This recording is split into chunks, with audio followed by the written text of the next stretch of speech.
ఉమ్మడి జిల్లాలో ఉన్నటువంటి రైతులు చాలా ఆందోళనకు గురవుతూ ఉన్నారు. ఆంధ్ర ప్రాంతంలో, కర్ణాటకలో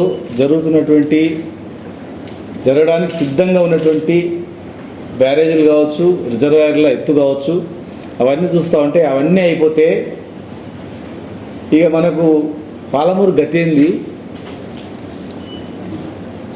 పాలమూరు లిఫ్ట్ ఇరిగేషన్లో నీళ్ళు ఎట్లకించి వస్తాయి, కేఎల్ఐకి నీళ్ళు ఎట్లకించి వస్తాయి. ఇక మన బతుకు తెరువే వ్యవసాయం కదా. ఇన్ని స్కీములు, ఇన్ని లక్షలు పెట్టి, ఇన్ని వేల కోట్లు పెట్టి కట్టినటువంటి ప్రాజెక్టులు ఏమైపోతాయి, ఫ్యూచర్లో మన పరిస్థితి ఏంటంటే ఆందోళన కలుగుతూ ఉంది. నేను గౌరవ ముఖ్యమంత్రి గారికి, ఇరిగేషన్ మంత్రికి మరియు జిల్లా మంత్రులకు మేము చెప్పిన దానిలో వాస్తవం ఉందా కాదా మీరు ప్రత్యక్షంగా పోయి చూడండి. ఎందుకంటే ఇది రాజకీయం గురించి కాదు, ఇది పరిష్కారం గురించి మీరు రిక్వెస్ట్ చేస్తున్నారు. రాజకీయం అస్సలు లేదు. మన బతుకుదేరు మనం కొట్టకపోతే, మనం అడగకపోతే, మనం గ్రహించకపోతే, మనము అడ్డుకోకపోతే టోటల్ మా పాలమూరు జిల్లా మరణశాసనం రాసినట్లే రైతాంగానికి గుర్తుపెట్టుకొని. మళ్ళీ వలసలు తప్ప మరి వేరే ఉండనే ఉంది, బతికే ఉండదు. అంతే.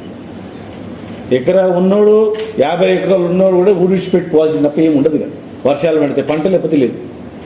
మేము చెప్పిన దానిలో వాస్తవం లేదనుకోండి, మీరు పోయి చూసి అక్కడనే ఇది వాస్తవం కాదు, మీరు రాజకీయం గురించి మాట్లాడుతుందని చెప్పి మాట్లాడండి. గతంలో మేమున్నాం, ఇలా మీరు అధికారం ఉన్నారు. అధికారం ఎవరికి శాశ్వతం కాదు, ట్రాన్స్ఫర్ అవుతూనే ఉంటుంది. రేపు బలం మేము అధికారంలో వస్తుంది. మేము వచ్చినా, మీరున్నా, ఎవరున్నా, ఎవరో ఒకరు ఉంటారు కదా. ఎవరో ఉన్నా కానీ మనం ఏంది, ఈ పుట్టిన గడ్డకు మనకున్నంత ప్రేమ ఎవరికి ఉండదు. ఇలా మన అందరం బతికేది వ్యవసాయం నుంచే బతుకుతాం తప్ప వేరే ఏం లేదు. ఏ కులం, ఏ వృత్తి బతకాలని వ్యవసాయంతోనే, వేరే దందనే లేదు మనకు, వేరే ఇండస్ట్రీసే లేవు. కనుక ఇలా మనము వాస్తవం పుట్టి అని మేము మాట్లాడగానే లేదని పుట్టి కొట్టుపడేకండి దయచేసి. ఇలా తుంగభద్ర గేట్ ఓపెనింగ్ పేరు మీద 3 ముఖ్యమంత్రులు వచ్చారు కదా అక్కడ. ఇప్పుడు ముఖ్యమంత్రులు ఉన్నప్పుడు మరి అడిగినరా లేదో తెలియదు. మరి ఇరిగేషన్ మంత్రి గారు కూడా పోయింది, హెలికాప్టర్లో కనపడ్డదా అని అడుగుతా ఉన్నాం. ఆర్డిఎస్ కెనాల్ను గతంలోనే పైన లిఫ్ట్ లేనప్పుడే మనకు వచ్చే నీళ్ళను ఇవ్వకుండా బద్దలు కొట్టిపోతామని చెప్పి, బాంబులేసి బద్దలు కొడతామని చెప్పి ఎదిరించింది. మరి ఇలా అక్కడి నుంచే ప్రారంభించింది కేసీఆర్ గారి పాదయాత్ర కూడా. 9.5 సంవత్సరాలు ఏ ప్రాజెక్ట్ రాకుండా చూసుకొని జాగ్రత్తగా. ఇక ఆర్డిఎస్ నుంచి దాదాపు 90,000 ఎకరాలకు నీళ్ళు రావాలి, కానీ 35,000 కూడా నీళ్ళు వస్తలేవు. సరే, మనం కింద మన తుమ్మిల కట్టుకొని తుమ్మిల ద్వారా నీళ్ళు తెచ్చుకోవాలని చెప్పి ఆలోచనతో తుమ్మిల లిఫ్ట్ 350 కోట్లతో పని కంప్లీట్ అయిపోయింది. మొత్తం 750 కోట్లలో కంప్లీట్ అయిపోయి 3 రిజర్వాయర్లకు కూడా జరుగుతూ ఉంది. మరి ఇలా ఆర్డిఎస్కు 100 మీటర్ల దూరంలో ఒక బ్యారేజ్ కడుతుంటే పనులు స్టార్ట్ అయిపోయినవి. మరి దాని మీద ఏమి స్పందన లేకపోతే ఎట్లా? 100 మీటర్ల దూరంలోనే లిఫ్ట్ పని స్టార్ట్ అయింది. దాని తర్వాత పక్కనే 2 టీఎంసీల రిజర్వాయర్ కూడా కంప్లీట్ అయింది. పక్కనే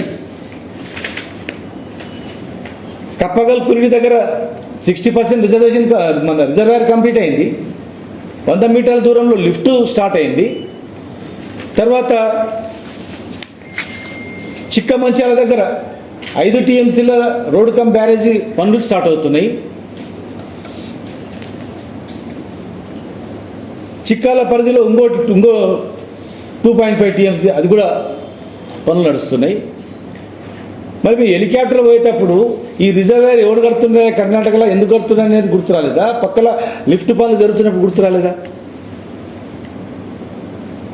ఇంకొక ఘోరం ఏం జరగబోతుందంటే, మీరు రేపు కాకపోతే ఎల్లుండి బయటపడుతుంది. తుంగభద్రలో ఆల్రెడీ టోటల్గా శాండ్, మట్టి అంతా నిండుకపోయింది. పక్కల 50 టీఎంసీల రిజర్వాయర్ మేము కొత్తది కడతామని కర్ణాటక ప్రపోజల్ పెట్టి నడుస్తుంది. అది నావలి దగ్గర. అంటే నీ తుంగభద్ర పైన తుంగ ఉంది, డ్యాము భద్ర ఉంది, కింద తుంగభద్ర ఉంది, మళ్ళీ తుంగభద్ర పక్కల నావల్ రిజర్వాయర్ 50 టీఎంసీతోనో ప్రపోజల్ పెట్టిండ్రు, అది నడుస్తుంది. నావల్ అయిపోయిన తర్వాత కింద చిక్కాల దగ్గర, కురిడి లిఫ్ట్ దగ్గర, చిక్కమంచాల దగ్గర అయిపోయిన తర్వాత మళ్ళీ ఇప్పుడు ఈ సర్క్యులర్ సర్కిల్ అని చెప్పి ఆంధ్రప్రదేశ్ చంద్రబాబు నాయుడు గారు ఏం ప్రపోజల్ పెట్టిందంటే ఈ గుండ్రేముల ప్రాజెక్టుకి ప్రపోజల్ పెట్టింది. పక్కా ఇది అక్కడ ఉన్న ఇరిగేషన్ అధికారుల యొక్క సమాచారంతో మాట్లాడుతూ ఉంది. గుండ్రేముల దగ్గర 20 టీఎంసీల రిజర్వాయర్కు ప్రపోజల్ పెట్టిండ్రు. పెట్టి ఏం చేస్తున్నారు తెలుసా? ఆ 20 టీఎంసీని ఎట్లా తీసుకుపోతారు? సుంకేసులకు మళ్ళీ ఇస్తారు. సుంకేసులో టు కేసీ కెనాల్ కలుపుతారు. ఇక నువ్వు ఇవన్నీ అయిపోయిన తర్వాత నీకు తుమ్మిల దగ్గర తుమ్మితే కూడా నీళ్ళు రావిగా, తుమ్మిల దగ్గర నీళ్ళే రావిగా. అంటే శాశ్వతంగా తుంగభద్ర నుంచి నీళ్లు శ్రీశైలంకి వచ్చే ముచ్చట్నే లేదు. ఇక గుర్తుపెట్టుకొని ఇంకా ఇంత కపిష్గా కూడా రావు. ఇక వర్షాకాలం కన్నా ముందు కనీసం వర్షాకాలం అయిపోయిన తర్వాత రీజనరేటెడ్ వాటర్ వస్తుంటుంది. రోజు 2000 నుంచి 10,000 క్యూసెక్ల వాటర్ వస్తుంటుంది. దానిలో ఒక చిన్న కపిష్ట నీళ్ళు కూడా రావు ఇక కిందికి. రీజనరేటెడ్ వాటర్ అనేది జీరో. వర్షాలు పడితేనే రావు, వరదలు పెద్ద పెద్ద వరదలు వస్తాయి అంతే. మన దేవుని మొక్కలు దేవుడా వర్షాలు రావాలని మొక్కదు, దేవుడా పెద్ద వరదలు రావాలి, ఆ 3-4 డ్యాములు నిండి పొర్లి కిందికి రావాలి అని మొక్కితే తప్ప రావాలి.